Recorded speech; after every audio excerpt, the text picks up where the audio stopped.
End gold buyers మీ కష్టాల్లో నమ్మకమైన మీ ఆత్మీయ నేస్తం. సార్ అంటే మామూలుగా కామెడీ కథల్లో చాలామంది ఏమంటారంటే లాజిక్లు ఉండదు. అంటే కొన్నిసార్లు మన సినిమాలో కూడా కొన్ని విమర్శలు వస్తుంటాయి కొంతమంది చేసేవాళ్ళు. అంటే కథలలో కొంచెం లాజిక్ ఉండదు. ఇప్పుడు సీఎంని కలవడానికి ఒక ప్రోటోకాల్ ఉంటుంది. ఇప్పుడు సెంట్రల్ మినిస్టర్ కూడా ఒక ప్రోటోకాల్ ఉంటుంది. ఇలాంటివి నిజంగా అవసరమా సార్ ఒక కథలో, కామెడీ కథల్లో లాజిక్లు అనేవి? ఉంటే నేను ఎక్కడ లాజిక్ మిస్ అయ్యి చేయలేదండి ఈ సినిమా. మోస్ట్ ఆఫ్ ద టైమ్స్ లాజిక్గానే ఉంటుంది. ఎక్కడ టేక్ ఇట్ ఫర్ గ్రాంటెడ్గా చేయలేదు. చాలా అథెంటిక్గానే ఉంటాయి.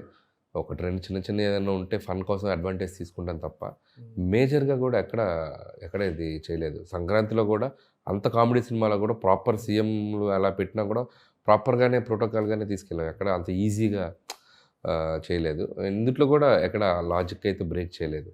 మోస్ట్ ఆఫ్ ద టైమ్స్ 90% కరెక్ట్గానే వెళ్తాం. ఇంకా ఏదన్నా ఒకటి రెండు చోట్ల అంటే ఇంకా ఫన్ కోసం మిస్ అవుతాం. అంటే జనాలు ఎంటర్టైన్ చేయడమే లక్ష్యంగా ఉన్నప్పుడు ఈ చిన్న చిన్న లాజిక్ అవి ఆటోమేటిక్గా ఫ్లోలో వెళ్ళిపోతాయండి. స్టిల్ బట్ మనం టేక్ ఇట్ ఫర్ గ్రాంటెడ్గా చేయకూడదు తప్పులు. అవి కూడా నేను చేయను.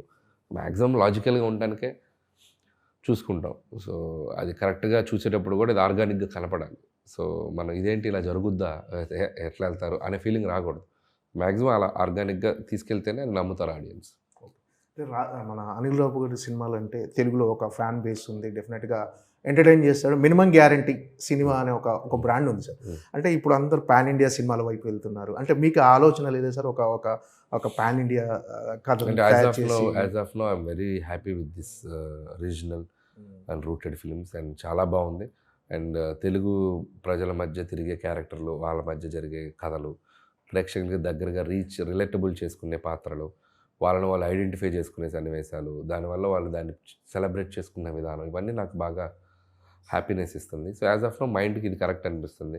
ఫ్యూచర్లో డెఫినెట్లీ ఇవే ఎక్కువ కాలం చేయలేను కాబట్టి ఎక్కడో చోట ఒక పాత్ బ్రేక్ చేయాలి, ఎక్కడో చోట ఒక బ్రేక్ చేసి ఇంకొక జోనర్ సినిమా చేయాలి. అది ఎప్పటికప్పుడు 100% చేస్తాను. ఇవే చేసుకుంటూ వెళ్తాను. నేను ఎప్పుడు చెప్పను I'm ready to do any genre. Experiment చేయడానికి ముందు నేనే రెడీగా ఉంటాను. కాబట్టి I do but not very soon. Sir Pawan Kalyan గారితో సినిమా అంటున్నారు, అది ఏవి ఇంకా ప్రాక్టికల్గా మెటీరియలైజ్ అవ్వలేదండి. అంటే టాక్స్ వినిపిస్తున్నాయి కానీ అండ్ ఏది కూడా మనం కాంక్రీట్గా వెళ్ళి కలిసి అట్లా జరగలేదు. సో అందుకని అది నేను చెప్పలేను. సో జరిగితే happy. I'm also waiting for that kind of opportunity. Let's see. టైటిలే గమ్మత్తుగా ఉండబోతుంది. అది త్వరలో చెప్తాం. త్వరలో చెప్తాం. టైం ఉంది. Okay sir, all the best. Thank you. మళ్ళీసారి సంక్రాంతికి బిగ్గెస్ట్ బ్లాక్ బస్టర్ కొట్టాలి. Thank you so much. Thank you.